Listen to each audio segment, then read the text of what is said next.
بسم الله الرحمن الرحیم. با سلام و احترام خدمت عزیزان کانال کافه ترید، در خدمتون هستم. همون جوری که توی کلیپ قبلی بهتون قول داده بودم که سهمای مورد نظر جهت سود بیشتر انشالله و کف بازار که روی سطوح استاتیک خوبی هستن رو بهتون معرفی کنم. امروز اومدم خدمتتون تا اون 3 سهم رو بهتون معرفی کنم و انشالله بتونید توی نقاط خوبی بهشون ورود کنید و توی نقطه هایی که بهتون میگم هم ازش خروج بزنید. فقط تأکیدی که میکنم این سهم‌ها میان مدتی هستن. سعی کنید توی نقطه هایی که بهتون میگم اینا رو خروجتون رو حتما بزنید. چرا؟ چون بعد از اون من تحلیل رو آپدیت میکنم، دوباره نقطه ورود جدید بهتون اعلام میکنم. نگران نقطه ورود نباشید، فکر نکنید از بازار جا میمونید. نقاطی که میگم بخرید، نقاطی که میگم خروج بزنید و بفروشید. اولین سهمی که ما داریم سهم تکشا هستش.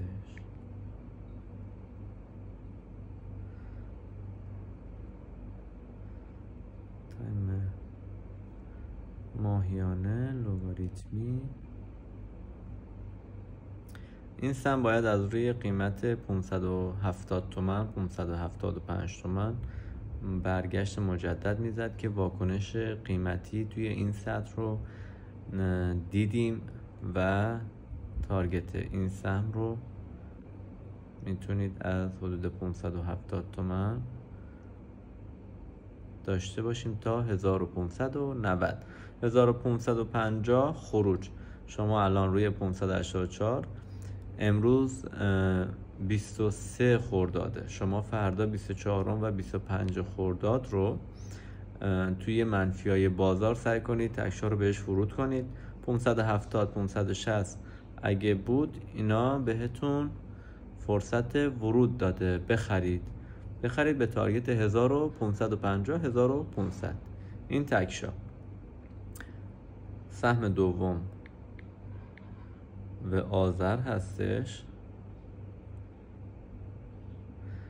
و آذر هم مثل تکشا توی همین قیمت میتونید ورود بزنید، 542 تومن و از 542. فقط یه تفاوت این با تکشا داره، این که و آذر ممکنه یه مقدار توی ناحیه 550 500 معطل کنه، لحاظ زمانی خودش رو نگه داره، ولی با قدرت بیشتری نسبت به تکشا میتونه حرکت کنه به سمت سقف خودش توی 1600 تومن.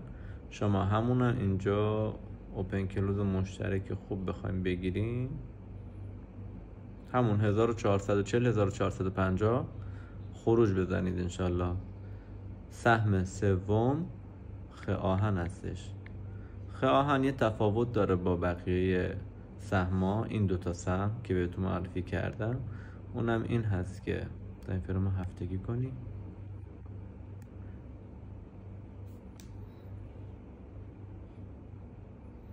هفتگی خب خ آهن.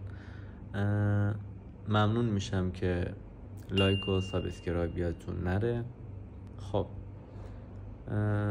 خ آهن یه کف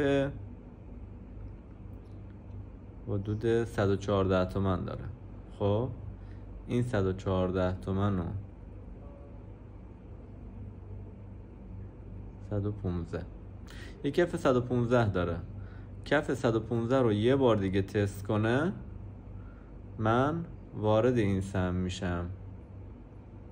حدود 105 تومن تا 100 تومن به این سهم ورود میکنم تا 285 تومن.